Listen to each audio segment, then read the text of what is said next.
All right, and welcome back to Queerly a Podcast, where one of your co-hosts, Jackie, and my other co-host, Liz, finally back together after a good few weeks of not being able to find a time that works for both of us, and vacation and things.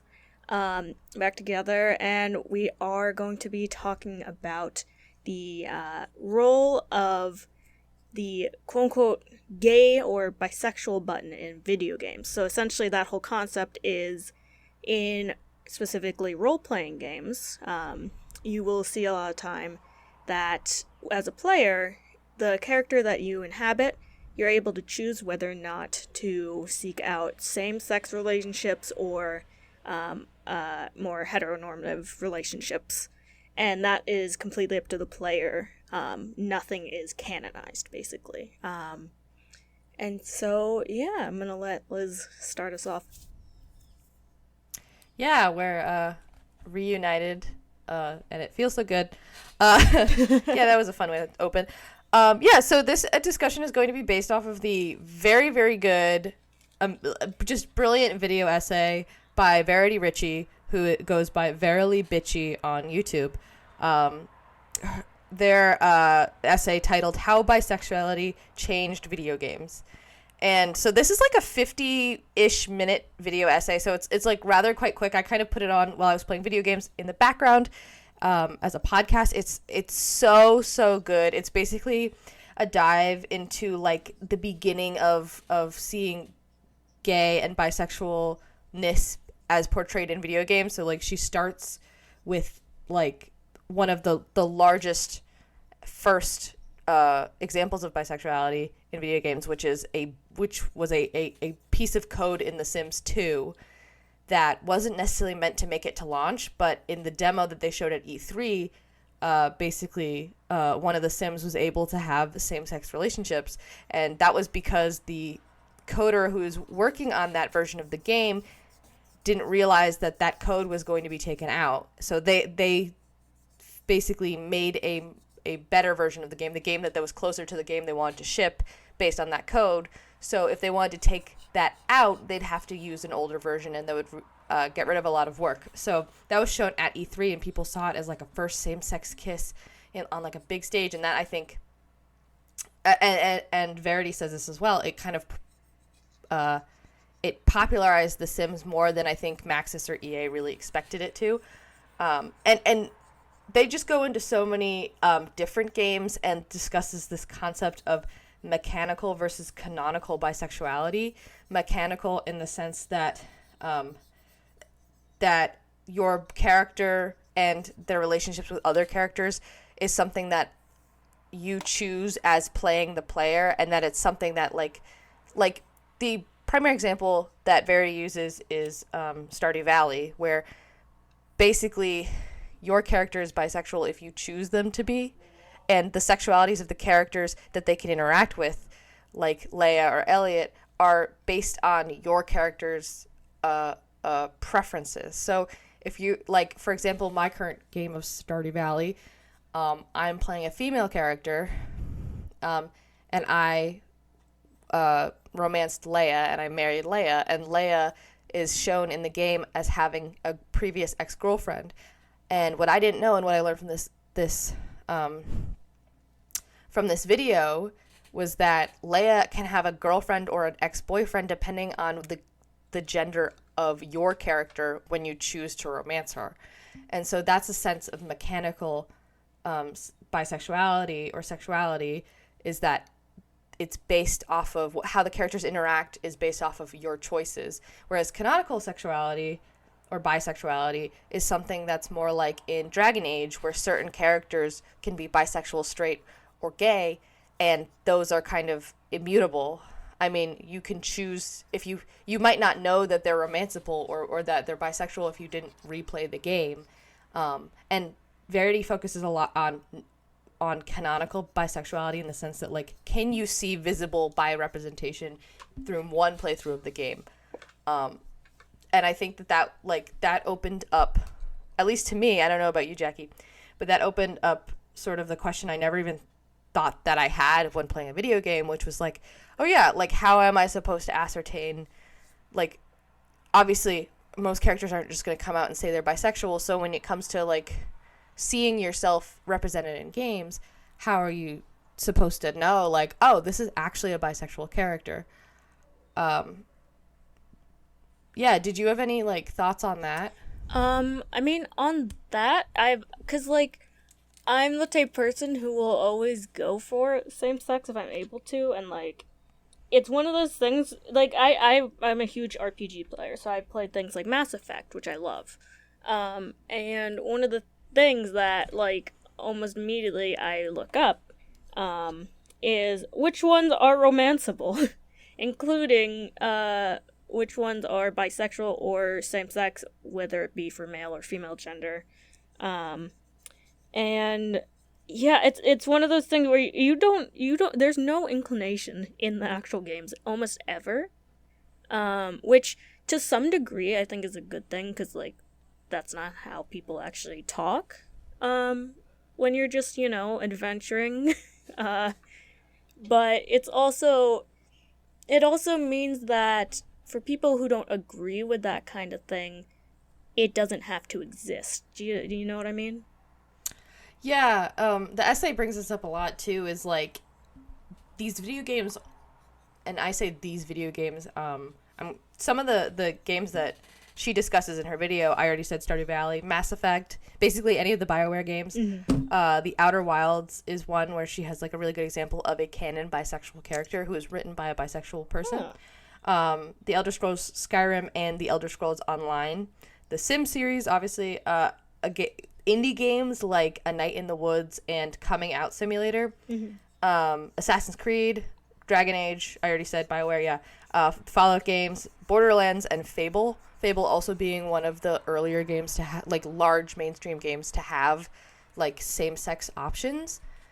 And, yeah, it's one of those things where you're totally correct. Like, there are very few, I think, situations when you're adventuring or that when you're doing general video game stuff where someone would be like, I'm bisexual.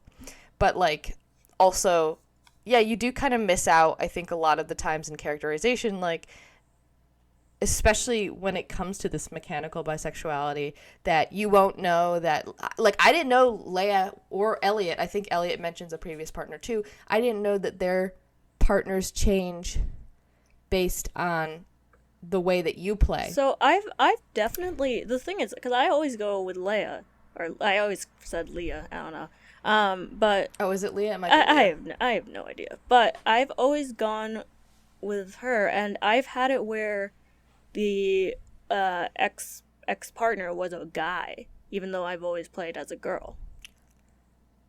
Oh, okay, you know what then? Yeah. It could be perhaps that, maybe it's like randomly decided. Yeah. That's actually interesting. I wonder if you, like, basically I think the way to scientifically check that without going through the code would to be make up multiple saves and get to the point where that scene happens and see how often it aligns with the gender of your player character. Give Leah That's really all the salads and goat cheese. Because in that case, then she's not mechanically bisexual. In that case, she's canonically bisexual. Yeah. Which she would be, therefore, like, among... So, the canonical bisexuality of other characters are hinted at in the way that it implies that they don't typically date a member of the same sex. So if you're if playing him as a male character and go for Alex, for example, he has some lines about, like, he's never felt this way about a person like you before, strongly indicating that for a while he thought he was straight. And to me, that says more like bisexuality than coming out, because I feel like if you're someone, unless it's like super, super, super, super deep, like heteronormativity, which, I mean, in Stardew Valley, Verity also points out how every couple in Stardew Valley is a heterosexual couple. Yeah.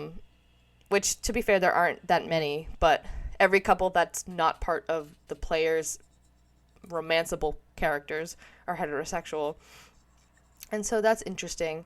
Abigail also, I think, hints about having liked girls in the past before, too. So she might also be considered canonical. I wonder if that's something that with more playthroughs is easier to nail down. Also, Jackie, I'm sorry if you hear my neighbor has just started to do yard work dude, at 8:15 in the p.m. Don't worry, my neighbors, the frat house, they've been like partying and shit since I got home, aka like 6:30. Like there's thumping music, dude. It's ridiculous. Like, girl, the sun is setting. Why are you weed whacking right now? You had an entire Saturday. Well, maybe she worked on cool Saturdays right like I do. Yeah, I also work on Saturdays, so I Yeah. guess I can't judge. Did you not have work today? Or What? did you not have work today? No, I did have work today. I Oh. worked 6 to 2:30 today. Oh, and then I saw the movie. oh, that's why you were there early. Okay, that makes sense. Yeah. Okay. It's also cheaper. Ooh. Oh, another thing that this essay, like, kind of another question that this essay discusses that I never thought about is how polyamory is typically not a thing in video games, and if you try to be polyamorous, you end up more often than not being punished for it. Again, using Stardew Valley as the example, if you try and date every dateable character of a certain sex, so if you're say that you've decided that you're playing a female character and you want to date all the females, if you get up to a certain relationship status with each dateable, like, bachelorette, I guess, there will be a special event where they basically are like interventioning you or something, where they all come together and shame you for trying to date all of them at once. Yeah. And The Sims, if you try and date multiple Sims at once, you'll get like some sort of brand as basically like a slut shame situation. Your Sim will get like notoriety as like either a womanizer or a slut or whatever. And I never really thought about it. Maybe it's because I'm not someone who is really polyamorous or who has ever considered being polyamorous. But it's one of those things that it's like, this could be easily done. And something that I would, based on the way that The Sims is going, the direction in which, like, the newer version has at least been, like, a little more, I think, diverse in terms of what you can do with gender and sexuality in the game. The fact that, like, it still might not be so hot with you trying to have multiple partners at the same time seems like it's been a long time coming, you know? Yeah. I can't believe it took them that long to, like, have it where you can have, like, a female or male character wearing, like, the clothes that are labeled as male or female, like the opposite sex. Yeah, I just can't wait for the day that they just figure out how to model clothing so that it doesn't change drastically shape based on whether you've chosen a male or female character. Do you know what I mean? I'd like them to return to the day when you can, design your own colors. Like, Jesus Christ, patterns? bro. What the fuck? God, I miss that so much. Dude, I've just been playing Sims 3 at this point. I uninstalled Sims 4. I play Sims 4 as architecture simulator. Oh yeah, it's good for architecture. It's real good for architecture. Or as like queer couple simulator that I think is cute. Yeah. Well, I found there's like a loophole you can kind of do in Sims 3 for queer couples. I mean, Sims was one of the first sort of larger games to allow queer couples, but in Sims 2 you weren't allowed to. You could have a same-sex relationship, and they could like do things together, but they couldn't get married officially. Oh, and okay. Sims 3, I think you can get married. Yeah, you can. And then I don't know if you're allowed to have a baby. You can. So you can adopt, or there's like if you have the DLC that lets you go to the future, you can basically you can basically do like IVF or like a surrogate, like it's like a test tube baby. Wow. But the future. Yeah, it's the future. It costs $15,000. It's Gattaca. I don't know if you ever saw the movie Gattaca starring Ethan Hawke. I never saw that one. Hey, guys, go watch Gattaca starring Ethan Hawke and Uma Thurman. It's a fun ride. Oh, hey. It's both parents of Maya Hawke. Oh, really? Yeah. Yeah, no, once you look at a picture, you'll see it immediately. Huh. That explains. Uma Thurman's the romantic lead. Although I think the real romantic lead is Jude Law, but that wasn't the direction the movie wanted to go. Yeah. Anyway, I digress. one of the things this video also kind of made me think about, or not even made me think about, just kind of shocked me. And this is probably because I never got really far into this game, but Life is Strange 1, I did not realize that there's a possibility of a bi Chloe or of a straight Max. Wait, I thought really? Chloe was gay. Yeah. Are you saying really to that I didn't know that? Or are you saying really that to it's that, something? that existing. I didn't think that Yeah. was... So, like, Chloe apparently has some lines, like... So, like, you can play it so that there's an option, I guess, to... And sorry for spoilers of this game that's been out for, like, 10 years. But for Life is Strange, spoilers ahead. There is an option for you to be able to kiss Warren, who you know has a crush on you, and you are playing as Max, and not kiss Chloe in the time where you kiss Chloe. And when you do kiss Chloe, Chloe says something along the lines of, like, two girls kissing doesn't count if a boy's watching or something. And there are options in which that are able to infer that, I think her name is Rachel, the missing girl. Yeah. Again, sorry, spoilers. She has an ex-boyfriend, and there's some things that will change whether or not Rachel is referred to as, like, Chloe's close friend or inferred as something more. And so, like, it's like a pick your own path of sexuality in that game, which, coming from a sense of you're not just playing, like, your own character, like with Stardew Valley, you're playing whoever you want to be. That could be, like, a version of you. Same with Sims, that could be a version of you, or it could be a completely different character. Whereas in games like Life is Strange, you're playing a specific person. And so it's really interesting that you're able to choose their sexuality like that. Disco Elysium was not a game that was mentioned in the video, but I want to talk about briefly because I thought it was an interesting sort of showing of the canonical versus mechanical sexuality of the main character. Because there are, in the game, if you get, like, far enough, it is revealed that your partner, Kim Kitsuragi, is a gay man. And that's not something he really talks about all that much, but it's just a detail about him. But as you get farther in the game, there's sort of romantic undertones to the relationship between Kim and Harry, who's the character that you play. Harry also seems to be, at first blush, very straight.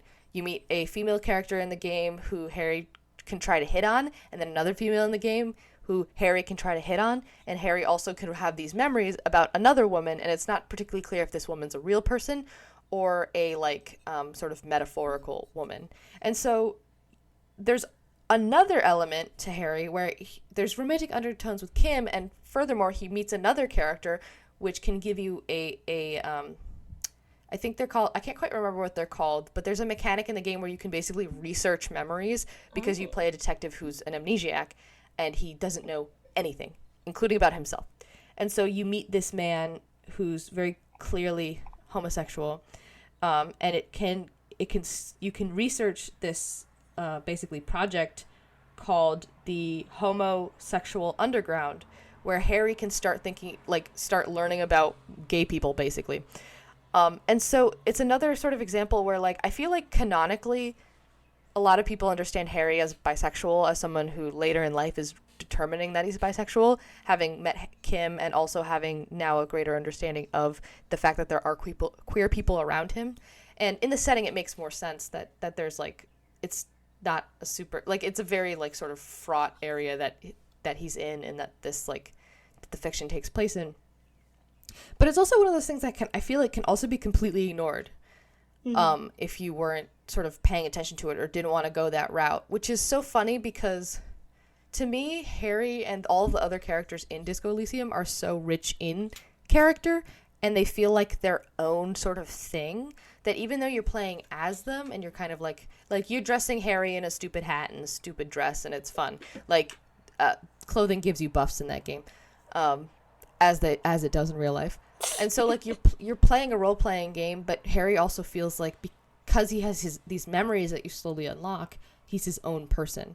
And so, like, it feels like a blend between that canonical bisexuality that Verity discusses and the mechanical bisexuality. Mm-hmm. And so, yeah, I really appreciate this essay because it helps, like, at least for me, I don't always think about sexuality. Yeah, kind of like you, Jackie, I always play as a character that's in a same-sex relationship, regardless of whether I'm playing a man or a woman, or have the rare option to play as a non-binary person. but like when I play, I don't really think that deeply about it, like whether or not like this is something that for other people they don't even get to see, like unlockable content because I decide to be queer in this game. Mm-hmm.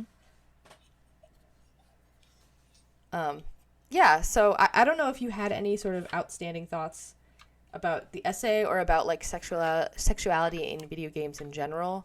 I mean, I feel like it's tricky when it comes to RPGs, just because the fact that like it is so. I mean, it's all about the player experience, meaning that the player's not going to learn everything about everyone. They're not going to go around and like peer into every relationship possibility in a single playthrough type thing. So it's not like it would be like reading all the books in Skyrim. You can't do it. It's impossible. Yeah. But so it's kind of, they're kind of in a bind, the people who make these, when it comes to that. But I feel like when you have games that are kind of maybe not even outside of the RPG genre, but when you have more of like defined storyline, that's when you're able to really use representation or like even just make it more overt. So it's I don't want to say a fault, but it is an issue, I feel like, specifically with RPGs. And I mean, I'm like, anyone who listened to the episode where I talked about The Last of Us knows I'm already a simp for those games. But for those games, because it's not, it's a linear narrative, there's no choice really that affect the narrative. You're able to have these canonical, both canonical and I guess also mechanical, queer characters and relationships. So, I mean, I don't really know if there's a way to really solve that when it comes to non-linear narratives, and ones where you do have the choice of the relationships. Yeah, I mean, I guess that's my 2 cents. Yeah, I think it's interesting because when we talk about RPGs, that can mean there are a lot of different kinds of RPGs, and there are the kinds like, what's a good example here? I mean, there are the kinds like, I want to say Dragon Age, where you create your character, your own Inquisitor. I'm using Dragon Age Inquisition because that's the game I played, or your own Hawk, or on Mass Effect, your own Commander Shepard. Commander Shepard, thank you. I was going to say your own space person. I've never played Mass Effect. It's really good, you should. I know. And the Legendary Edition fixes a lot of the earlier games' issues.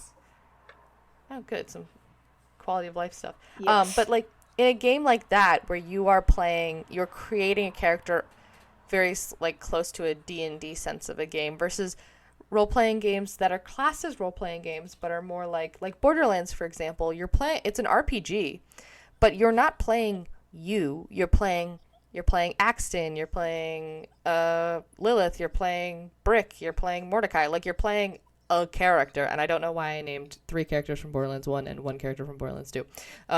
But like, so when it gets revealed, for example, that Axton, now this is an idea of like mechanical becoming canonical bisexuality, where basically Axton, there was a bug for Axton when he was saying his voice lines while being healed or in battle. He was supposed to like hit on the ladies and compliment the men.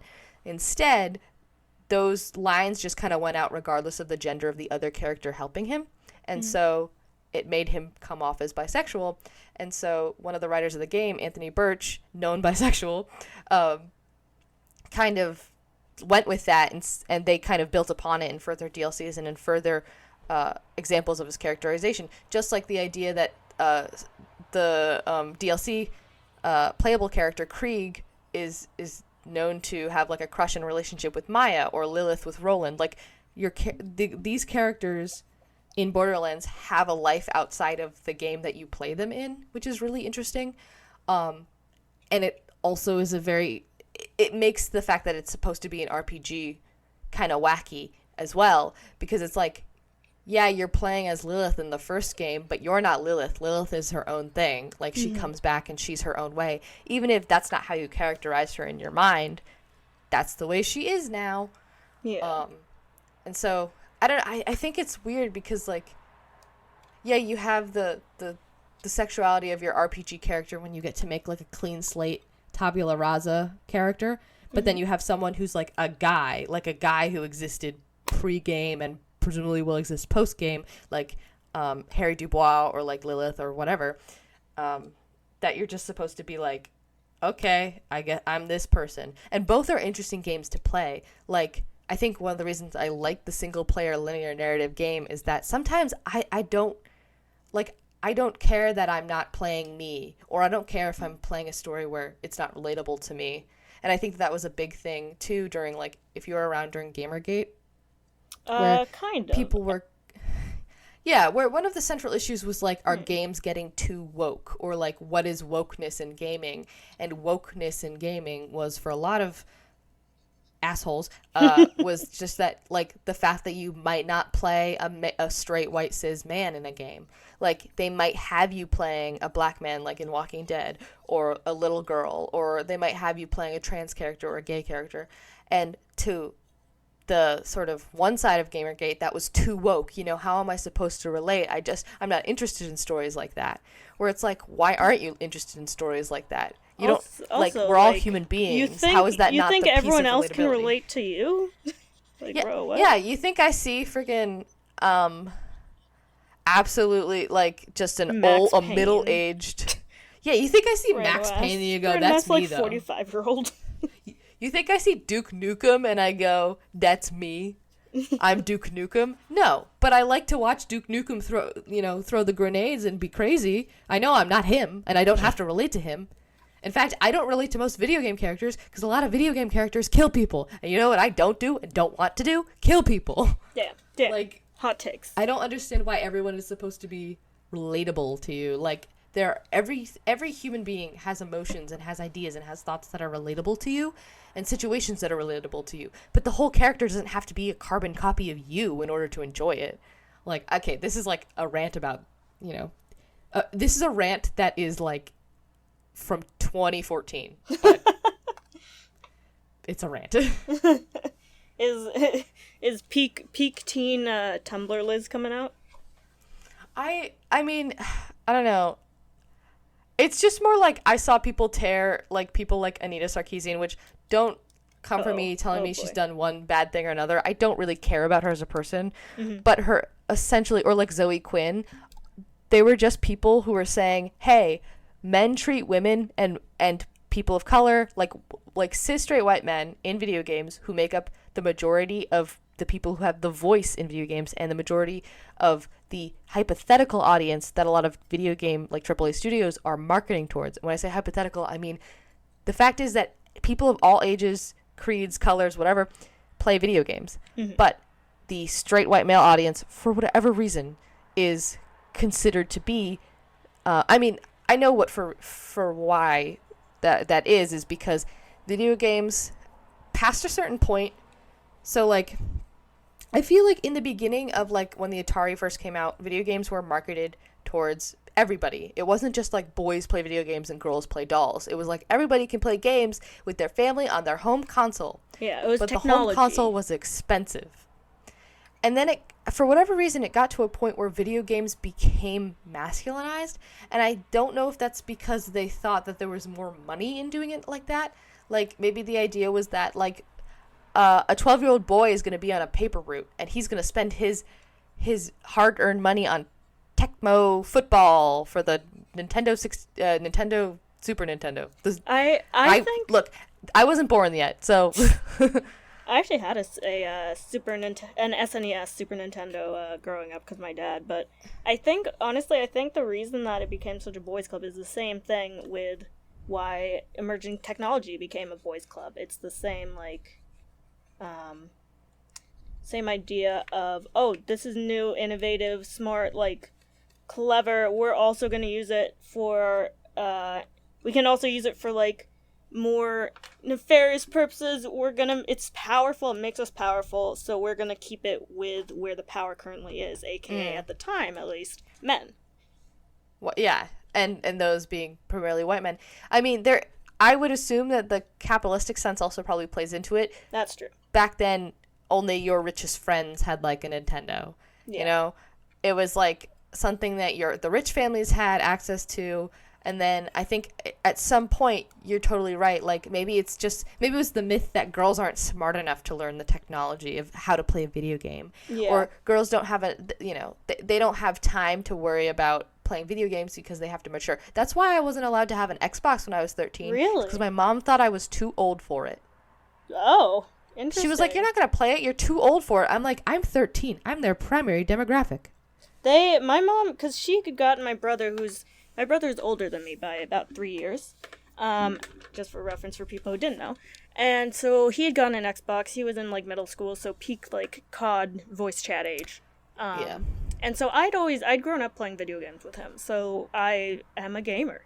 But on my end, it was much more of like not wanting me to end up playing hours on end like he did, which unfortunately they weren't able to prevent that. But yeah, no, that was never a thing on my side. I mean, I think it was probably still is a huge thing, because like the whole idea of like girls don't play video games like type of line, where it's just like it's not in their nature, they're not like supposed to, like that's not how things go, like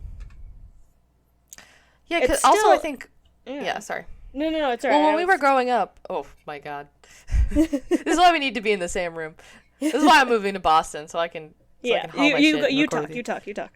Oh, okay. But like when we were growing up versus like when video games first came out, is like I remember one of the largest games when I was asking for an Xbox were things like Call of Duty, things like GTA, Dead Rising, games that were known for their like gore, the fact that like shooters. They were basically all shooters, even though there were many brilliant games that came out like just a couple years prior that weren't shooters, like Portal came out. I remember seeing ads on television for Portal 2. You could technically argue that it's a shooter. Because the portal device is a gun. It comes out of a gun. Yeah, you do technically shoot things, but the only thing you kill is robots. So I'm gonna put that one in the non-shooter pile. Robots can't have feelings? I mean, they definitely do. Like the that's the whole point of the Oracle GLaDOS. turret and all that. Yeah.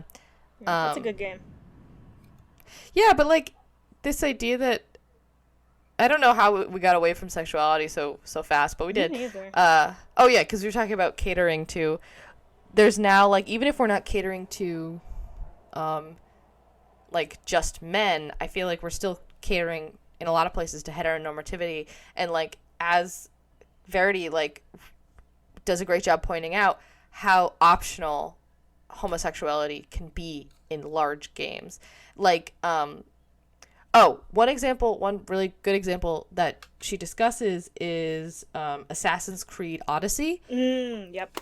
You can play either as the female or male ancestor. Yep. So it's Alexios and Cassandra are the two options. So they made Cassandra canon. She's the first canon female like assassin. I mean, it was the first time you had an option even.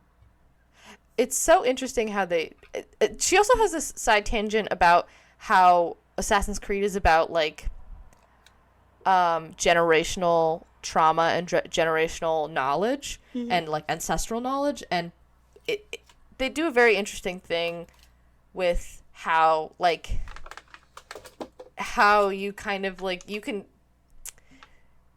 I do not have the words right now to explain it, but watch the video and you'll totally understand. But she points out Assassin's Creed Odyssey specifically because you can play Cassandra or Alexios as gay. You can play them totally as gay in the main game.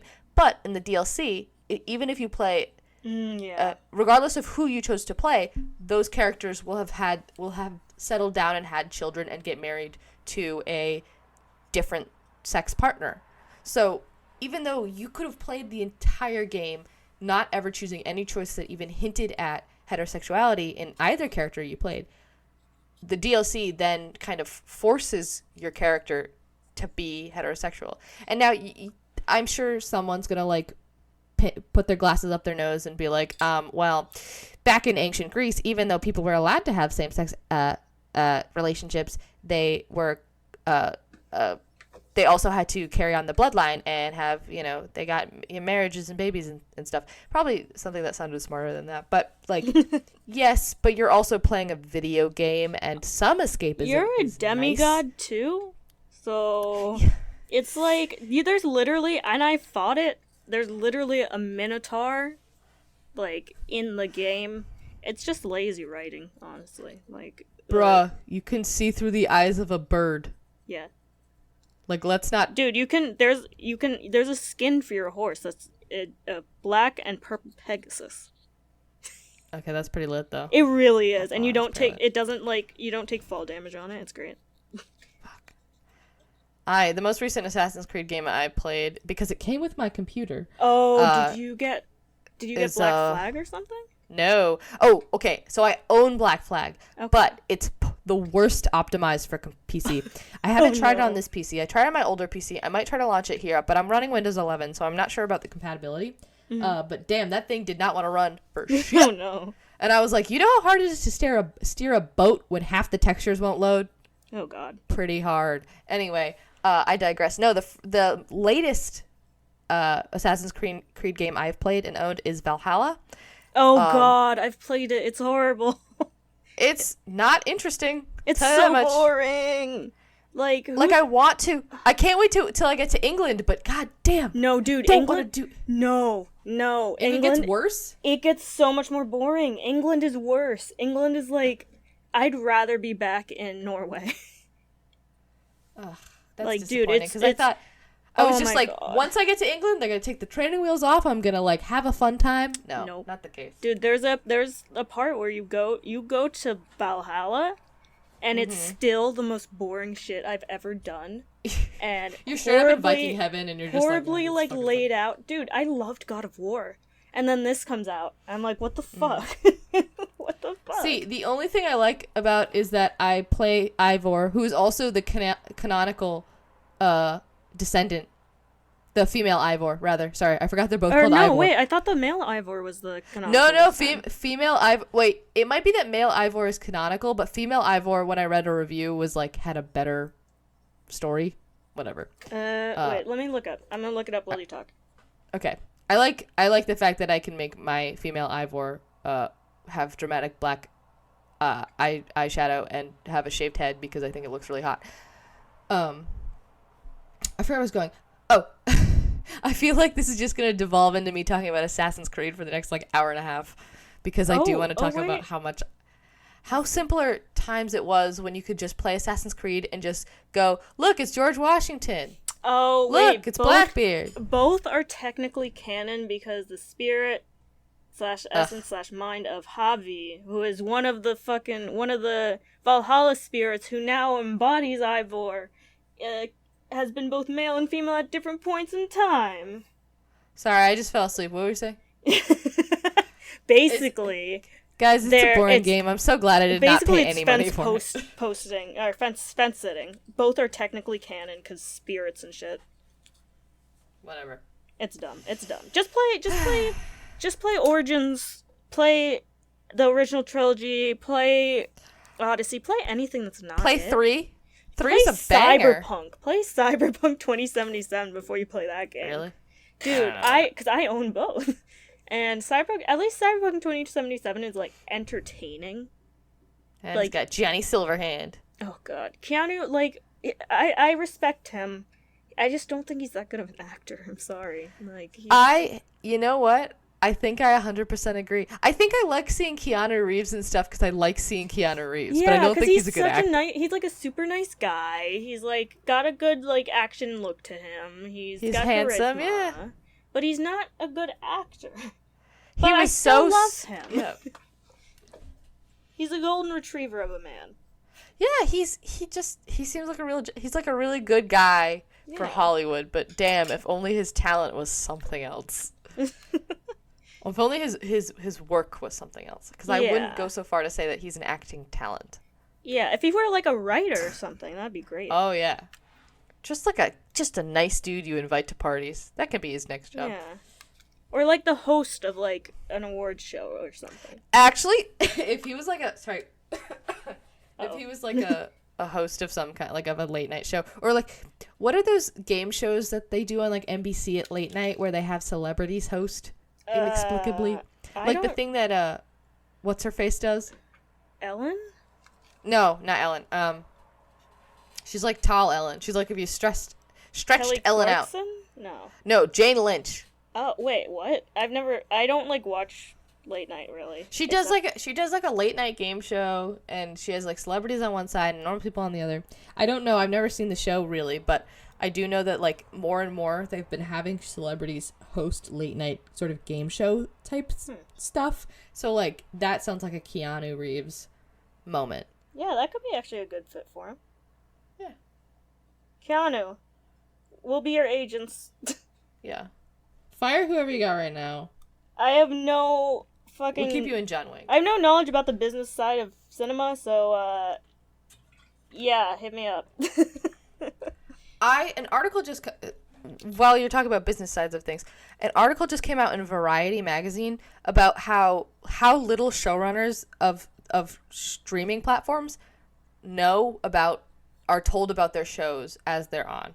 So, like, it interviewed, I think, like 8 or 9 showrunners of shows that either are currently streaming or had been streaming on streaming networks.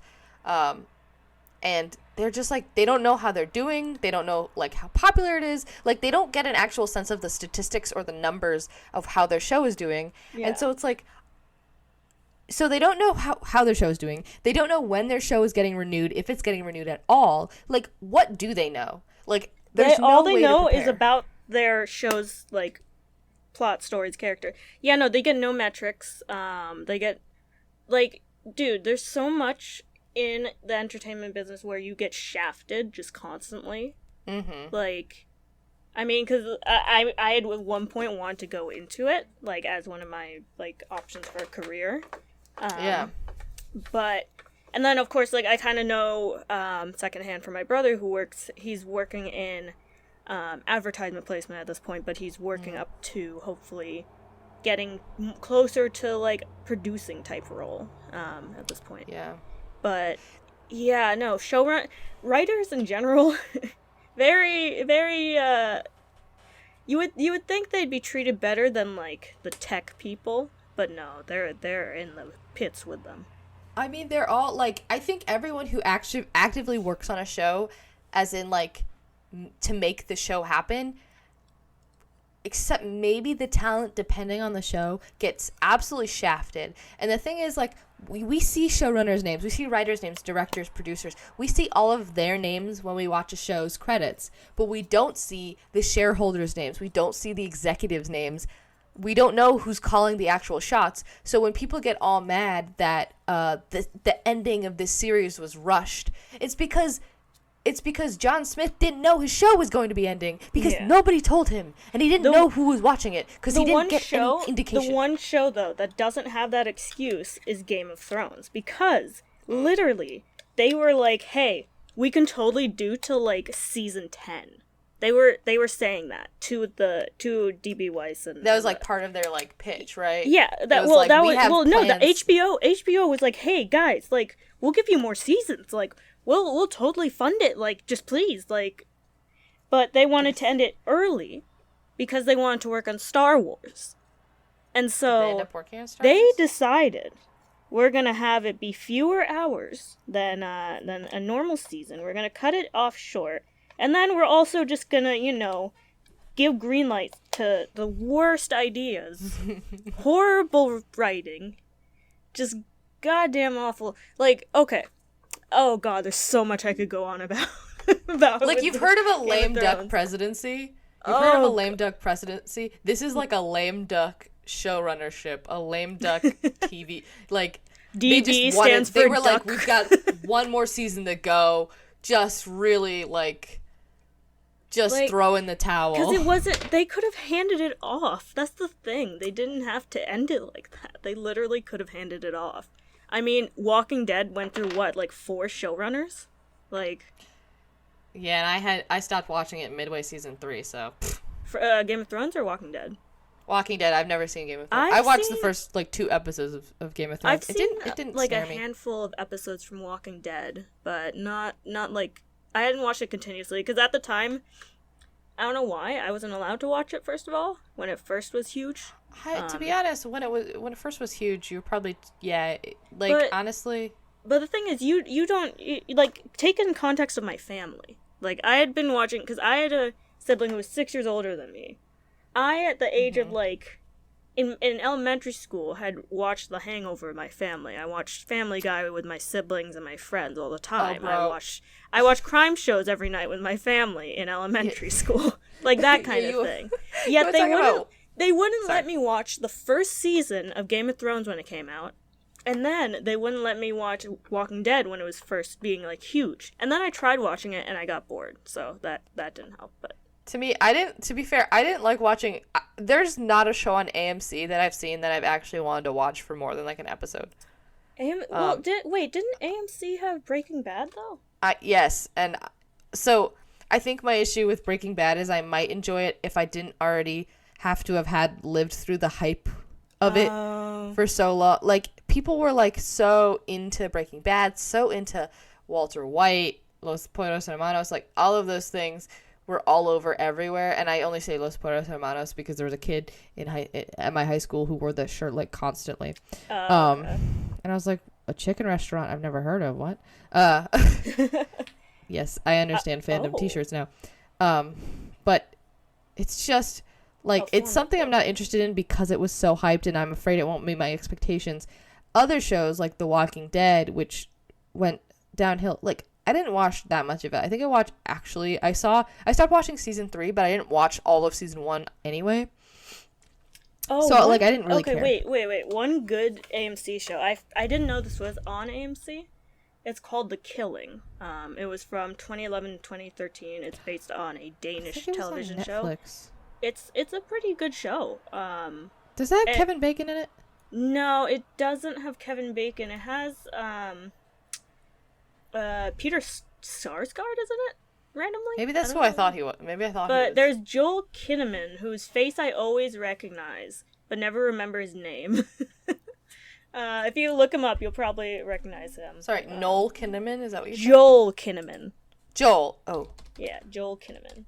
I misspelled his name. I'm looking at AMC's other shows. I don't recognize any others besides all the Walking Dead spin-offs and shit.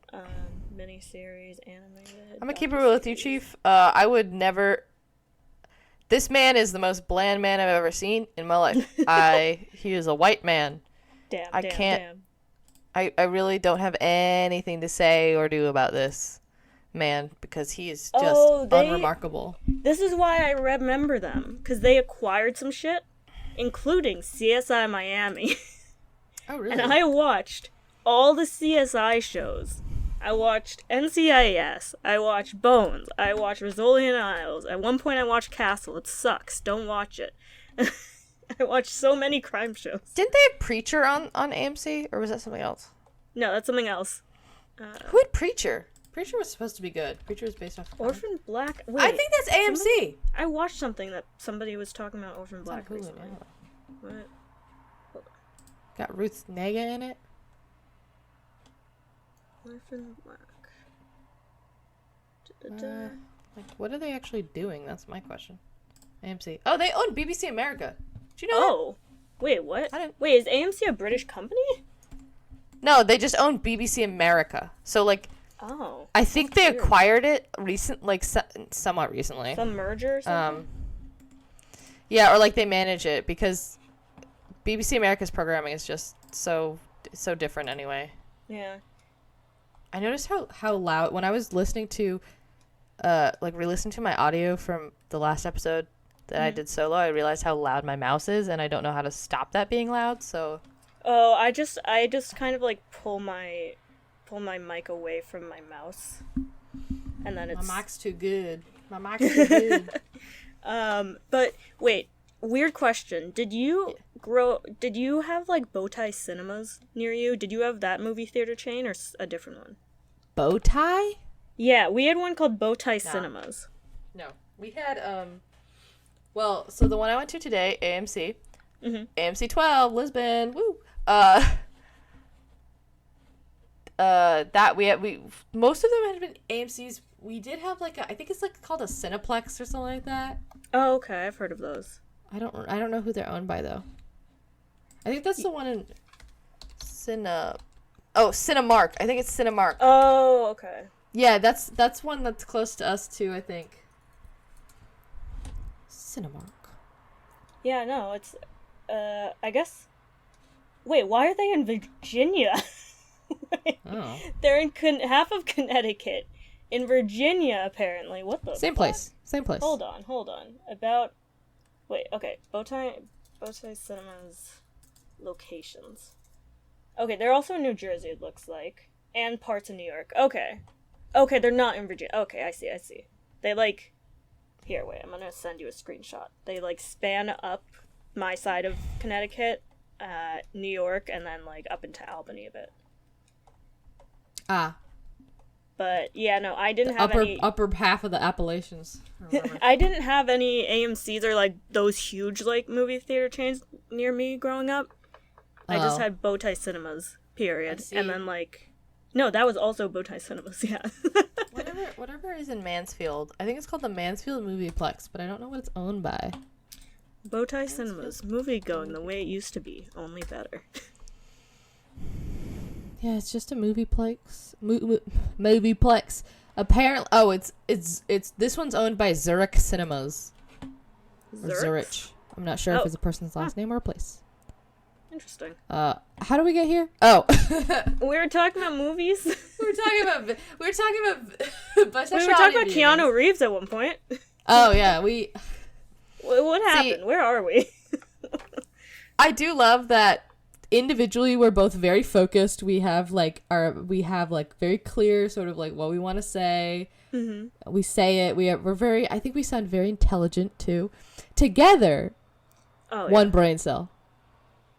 Yeah, no. One brain cell between. I have literally a notebook for because I'm gonna eventually. For anyone listening in to this point where we're just losing our minds at fucking 9 p.m. I'm going to be doing a solo episode on Stranger Things Volume 2, just because I can't stop thinking about it, and I have a lot to say. And I have, like, a somewhat organized, like, notebook with some timestamps and stuff. Meanwhile, this is just a train wreck. Just straight up. Oh, yeah. Just crashing. This is nuts. I also have notes. I have, only for this episode, because I just had so many thoughts that it was very organized when I'm assuming we were going off of kind of your notes and like the flow of that. But once I ran out of material, we really dropped out. Once we strayed from the path, from the light of God. Yeah. So now we're talking about movies. I mean, so not to get too meta here, but I feel like my vision also for this podcast was like a film and media, just a media discussion. Yeah. Because that's both where our minds are at, especially when it comes to representation. So, like, it doesn't all... I feel like...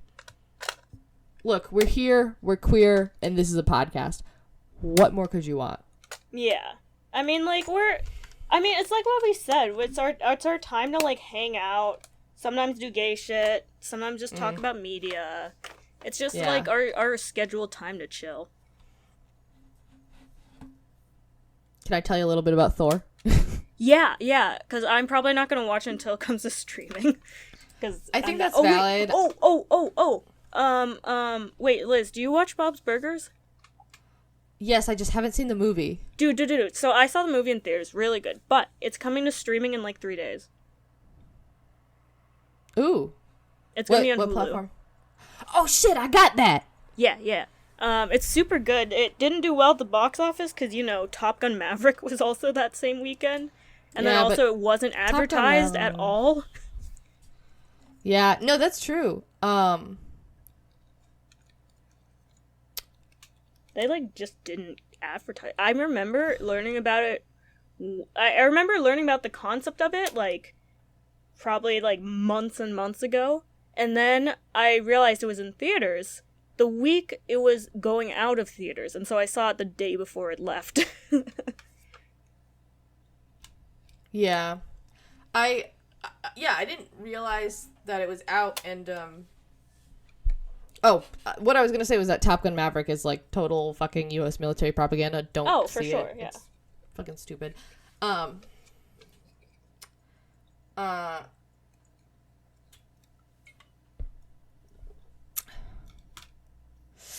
Oh, Yeah. Thor.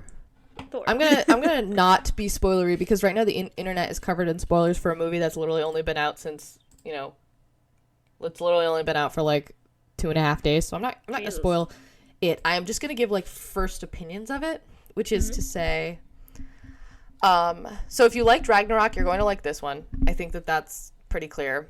Okay. All the classics are back. Valkyrie, Korg, Miko makes his little appearance. Korg, rather. I can say things right.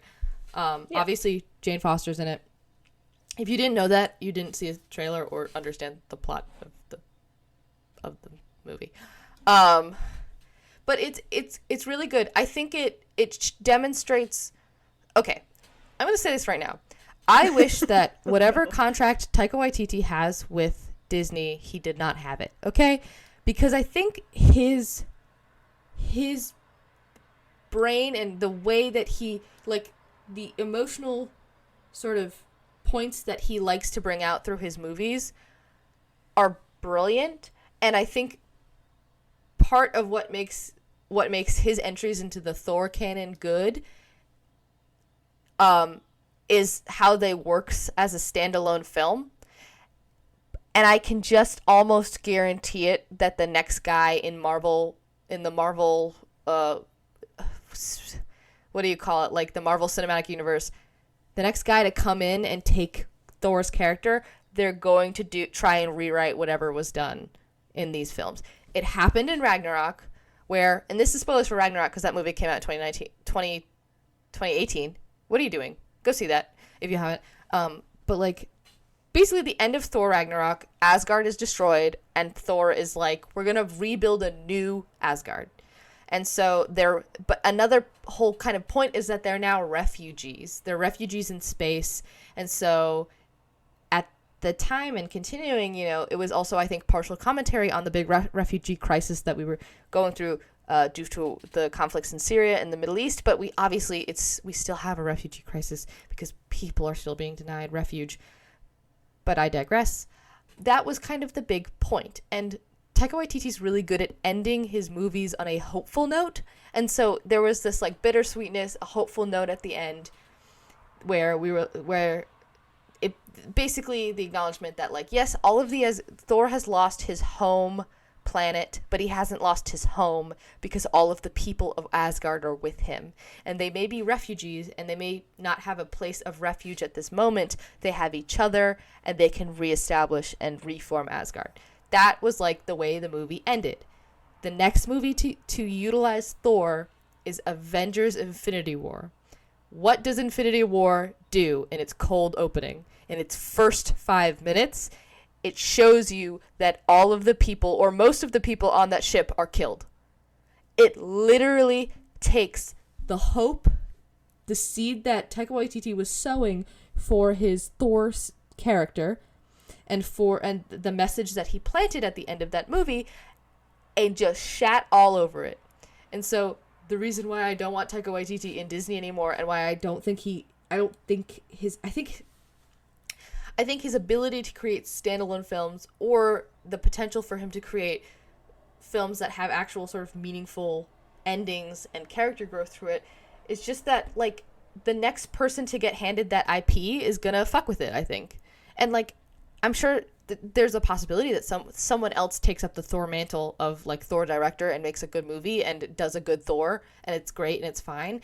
But more often than, like, what I'm mostly expecting is for it to go the exact same way, where because Taika Waititi's films are comedies, they're romances, they're a lot of things, but they're not always the traditional Marvel movie. that someone's gonna shit all over it. So like, I'm speaking so passionately about this because centrally I liked the message of the movie. It's it's a very strong emotional message, I think, even though I think a solid criticism is the tonal whiplash. Sorry, I just muted my mic by accident. I still heard you. Oh, well, maybe that button doesn't work. But the tonal whiplash is a major criticism I've read about. And for me, as a person who loves comedies and understands that comedies can also be heartfelt methods of portraying emotion and having impact, and that just because it's not a drama it's not a dark, gritty drama doesn't mean that there isn't meaningfulness or thoughtfulness behind it. I didn't mind it. Some people might see like maybe there's too many jokes per minute. Like, personally, I felt like Taika Waititi's character himself was getting a little, like, he was like sometimes a little too cheeky for my tastes. Just like, shut up for like a second, dude. But otherwise, I think if you liked Ragnarok, you're going to like this film. I almost wish I could spoil it, but the title Love and Thunder, this is what I'll say. The title Love and Thunder is very accurate. You have not one, not two, but three different characters that can wield thunder in the movie. So that's like, and lightning. It's mostly lightning. Lightning is cooler looking than thunder. Thunder doesn't look like much. But love is kind of the critical piece of the movie, and it's what the movie is about in every like sense of love. And so like going into that being like Love and Thunder, where did they get that? Like, first of all, it does sound like an 80s, like, it sounds like an 80s tour, like a tour of an 80s hair band or something, right? Or like an album cover. It does. It really does. Which makes sense. There's a fair amount of like 80s rock songs in the movie, which also, if you appreciate the tastes of Taika Waititi musically, which he tends to like to end, like, he tends to like using a lot of more modern music sort of in between some of his shows. I say that as if he's the one, like for example, if you've ever seen Reservation Dogs, I'm not saying that he's the one who chooses this music, but the ending sort of music in Reservation Dogs for each episode is like super good and really fits the mood. Another digression, but like the music's very good. It's also good to see, like, it's just good to see Jane Foster again. I think I kind of forgot about her after Thor: The Dark World because she just, to me, wasn't super interesting. And you were kind of just like, yeah, Thor has a love interest, but like this movie, I think, goes like kind of has to re-explain, hey, remember, this is why they're love interests. Like, they actually do love each other, which is unfortunate that it had to do that and maybe cheapens it a little. But it's also like, I don't think any of those scenes were cut from the actual initial movie. Which is really funny. But yeah, it was a good movie. This is relevant to the podcast. So in a interview, either the night of the premiere or maybe the international release, someone asks Taika Waititi and Natalie Portman, and I think Tessa Thompson's there too, how gay the movie is, and Natalie Portman says, so gay, like, it's so gay. It's not so gay. There are gay characters in it. I'm going to say that much. There are gay characters in it. But, and you can maybe talk about it in the academic sense of, like, queering relationships, but it's not so gay. But there are gay characters. So, like, do with that what you will, if that's something that makes you want to see the movie more, if it's something that you don't really care about. And I think they were handled, pretty reasonably well. Overall, fun time. I saw a matinee, so worth a matinee ticket at least. Nice. That's it. That's my rant. Nice. I mean, it was good. I'd say it was pretty focused, in fact. I try. I had a lot of thoughts. I went to see it with my dad, which, if you see the movie, that's pretty on the nose, in terms of, like, the person you should go see it with. But, like, ooh, sorry, I just touched a rock on my desk. How dare you? Yeah, I took some rocks back from Germany and I stacked it up in like a little sort of cairn. Karen, did Cairn. did I ever tell you about me bringing a rock from Montana? It was like a huge chunk of quartz that I'd found in like the middle of the desert. How big was It it? was Wait, when you say huge, like rough like weight? it was like at least 5 pounds. Wow. And No, these are little stones I slipped in my pocket. They're river stones from the magic forest. I managed to put it in my suitcase. First, I managed to carry it through our like 2-hour walk in the desert, and then, wait, was that yeah, that was because I wrote on Sharpie on it, and then it ended up in the garden at Jackie's my rock, old do house not touch. near the garden hose. But yeah, no, it was written on Sharpie where it was from. It was like this. It was like, because I'm looking at my computer. It was like 13 inches. By It's maybe a like big ass rock, 4 dude. inches. Yeah, dude, I carried it the whole way, and then I managed to convince my parents to let me put it in my suitcase to fly home. It Bro, somehow that's- got through, That and added I extra kept weight it. to your pack to your checked I bag, mean, man. we mostly like whenever we traveled, we basically tried to always do only carry on. Oh, really? Okay. At least when they Sorry. allowed like the like normal size bag. Now they're being more stingy, but Yeah, I know.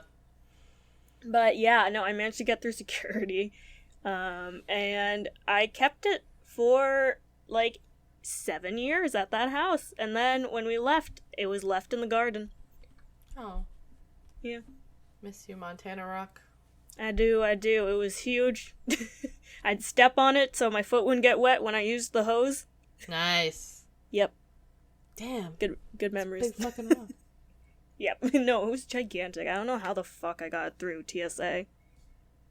I mean, you weren't flying international, so it's not like there is a relatively limited risk of you bringing something back or using it, I guess, as a weapon, maybe? I don't know. Well, I mean, even then, because it was like a major airport, and also it's just a huge, dense, like, It's a big fuck off thing. rock, I guess. They didn't even, like, stop me in security. Like, that's a big ass.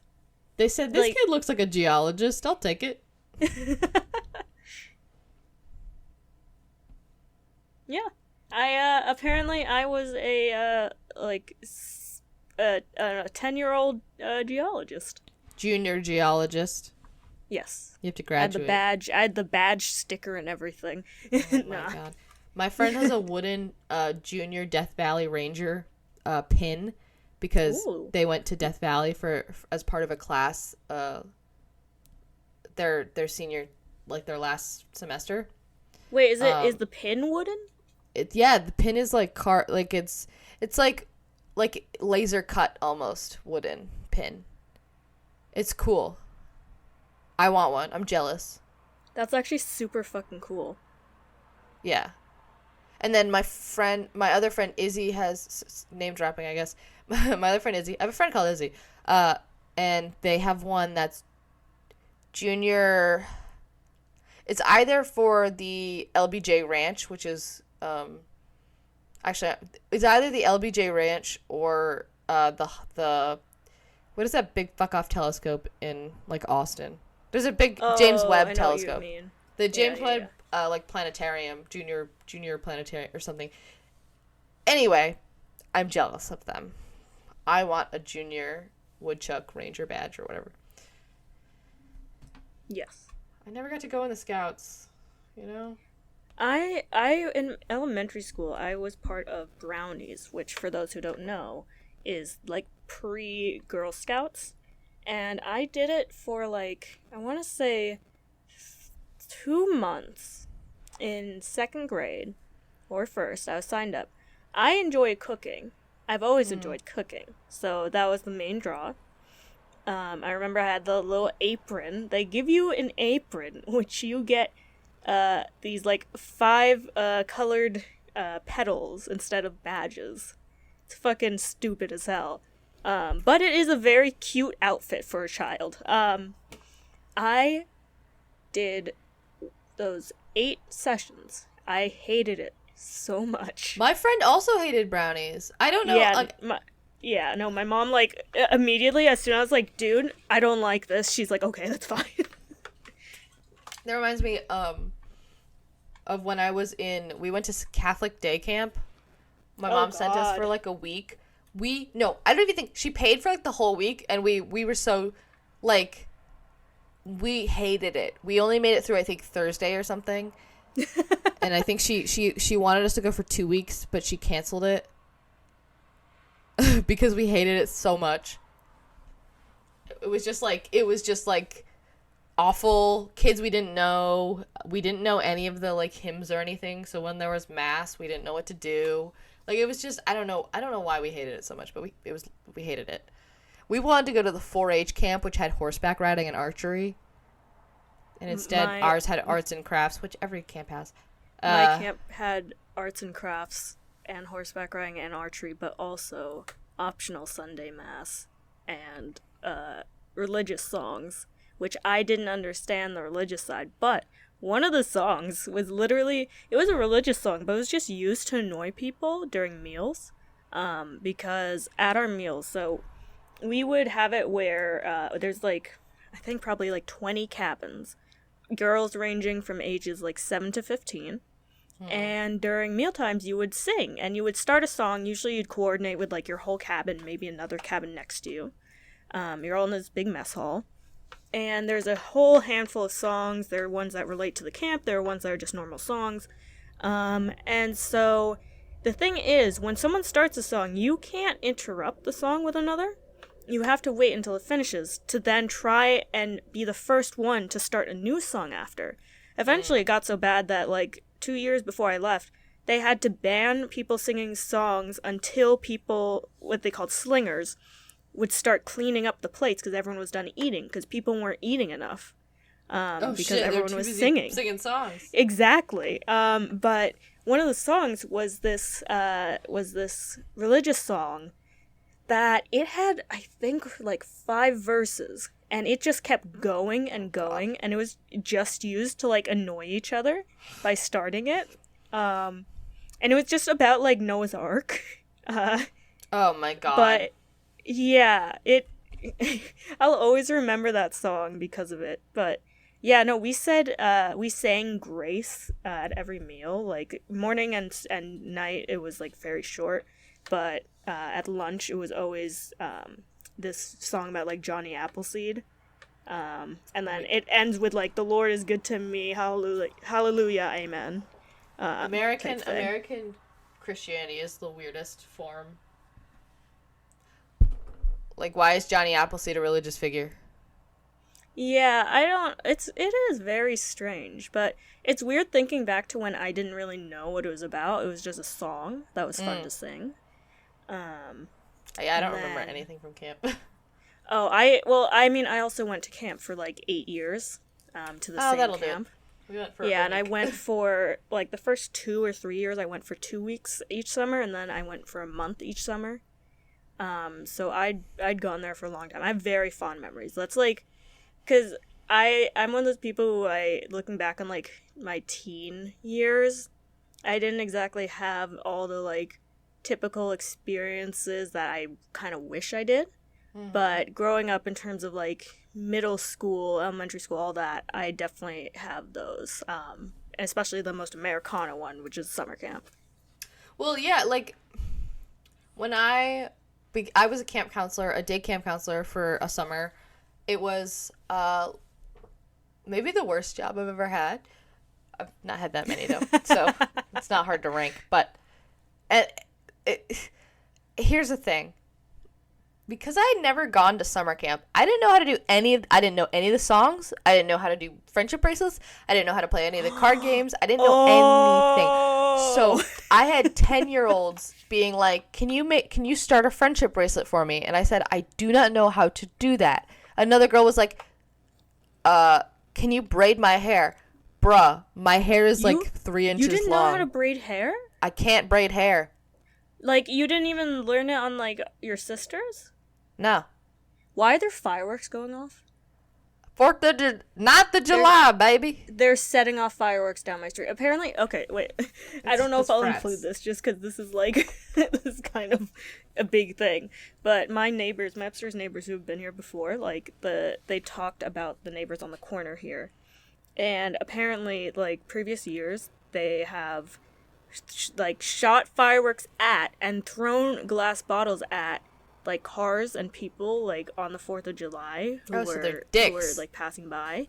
Yeah, and so they warned us about that for when we were coming home, but two of them had been in a car that had, like, the bottles thrown at them last 4th.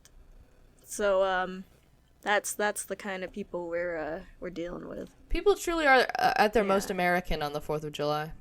Oh yeah, well I mean which they're is to also say giant dicks. They're also just a bunch of frats, so True. That's that's always great. I wouldn't know anything about that. Nobody's scum when they join a frat that has random ass planks of wood in the back so they can play beer pong. Oh.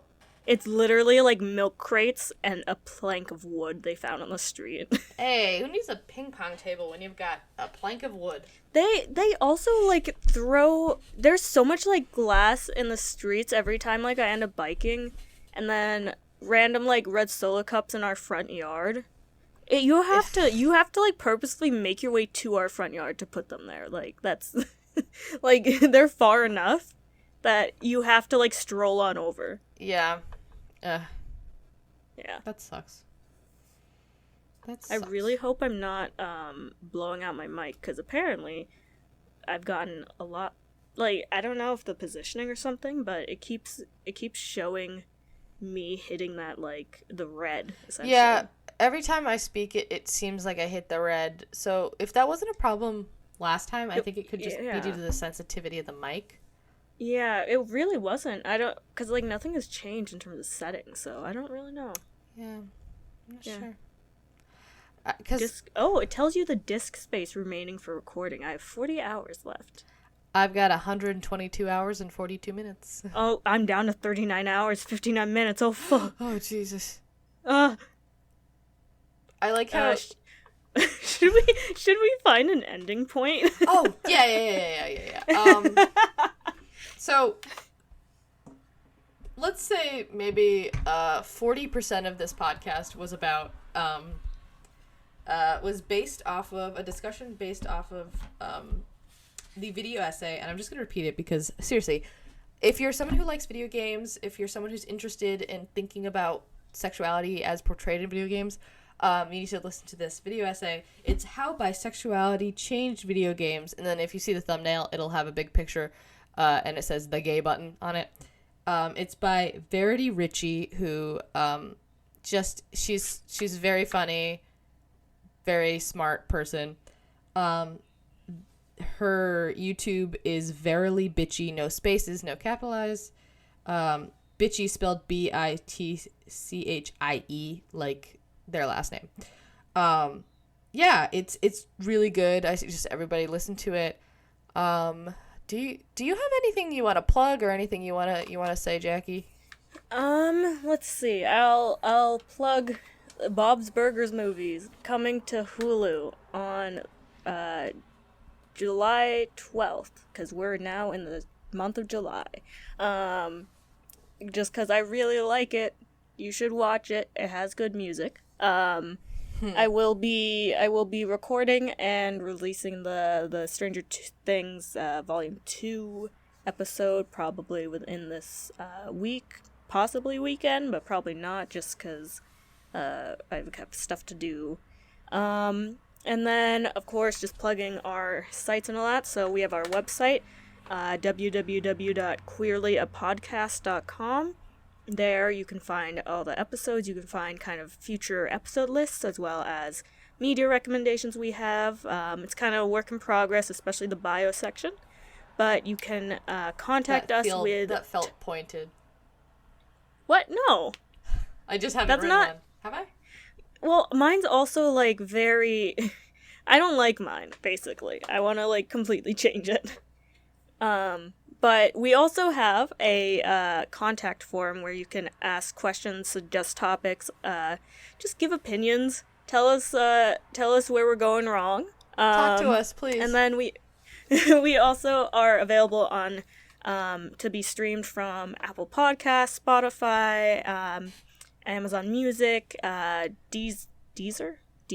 I thought you were about to say that's- D's nuts. I was like, you. No, I was because I know I have a Weezer CD in my room, so I was like, I'm saying the right thing, I think. An island in the yeah. sun. Yeah, exactly. So on those websites, as well as our RSS feed, which is just, I believe, rss.com/queerly. If I am wrong, then shit. And then you can also find us on Twitter. Our Twitter handle is queerly_podcast. And so you can find us there and tweet at us and all that. And we will hopefully, this time we for sure, besides my little my Stranger Things bit, we will definitely be together again for episodes. So that's gonna be a nice maybe not nice change of pace, depending on how rambly we get compared to A when less we're focused alone. change of pace. Yeah. But yeah, so that's everything. And then of course acknowledging everything that's been going on in the real world. Just wanting to reemphasize people staying safe. If you are going to ever participate in a protest that's going on, never sign any petitions when you're there. And then don't put your also- contact information at all on it. Never Yes. write your contact information down. If somebody who you do not know asks your any of your information, do not give it to them. And also, and this one's tricky just because having your phone is so important for safety as well, but they are now able to, I forget the actual name, but there's a specific device that police are able to use now where it will, even if your phone's off, it'll still be able to ping off of your SIM card to the nearest signal tower. So they'll still be able to track who has been there in case it is a situation where they are able to legally arrest you. So just keep that in mind. And we are, in that vein, we are not condoning anything or saying that one should do things. We are just saying what maybe you shouldn't do. And everyone just stay safe, please. Stay healthy. And yeah, we hope to have you join us next time.